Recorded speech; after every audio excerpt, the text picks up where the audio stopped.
Quand on entend le mot matriarcat, parce qu'au fait c'est la base de ce travail, on imagine que c'est des sociétés effectivement où la femme domine, comme c'est le cas dans les sociétés patriarcales.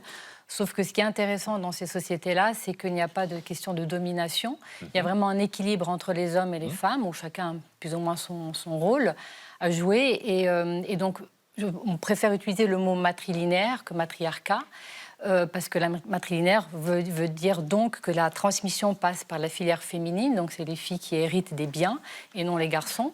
Ensuite, il y a matrilocale lorsque l'homme s'installe dans le clan, il quitte son clan en fait pour s'installer dans le clan de son épouse.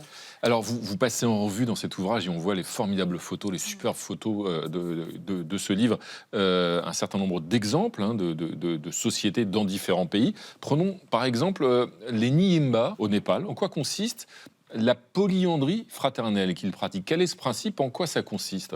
Alors, avant de répondre à cette question, si je peux me permettre, donc effectivement, ce travail n'est pas que sur des sociétés matrilinéaires, donc c'est aussi sur des sociétés où la femme tient une place importante, comme vous l'avez dit dans votre présentation. Et donc là, pour revenir donc sur votre question, au Népal, c'est donc la polyandrie fraternelle, donc ce qui signifie que la femme a plusieurs époux, mais en fait, elle épouse toute la fratrie. Okay. Voilà. Et donc, c'est vrai que quand je cite ça, quand je parle de ça, les gens sont un petit peu choqués. On connaît tous la polygamie, mais pas la polyandrie.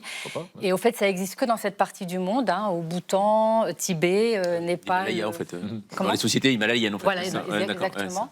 Et au fait, c'est vrai que ça peut choquer comme ça sur le coup, mais au fait, il y a une raison. C'est logique dans leur environnement hostile où les femmes se trouvaient donc au fin fond de ces montagnes seules. C'est pas lié au fait qu'il y aurait moins de femmes que d'hommes d'ailleurs. Non, du tout. C'est une façon de ne pas morcer les territoires, c'est-à-dire que donc du coup le patrimoine restait au nom de la femme, et donc un homme partait par exemple en transhumance, l'autre s'occupait du bétail sur place. Enfin, chacun avait son rôle, et donc la femme ne se retrouvait jamais seule.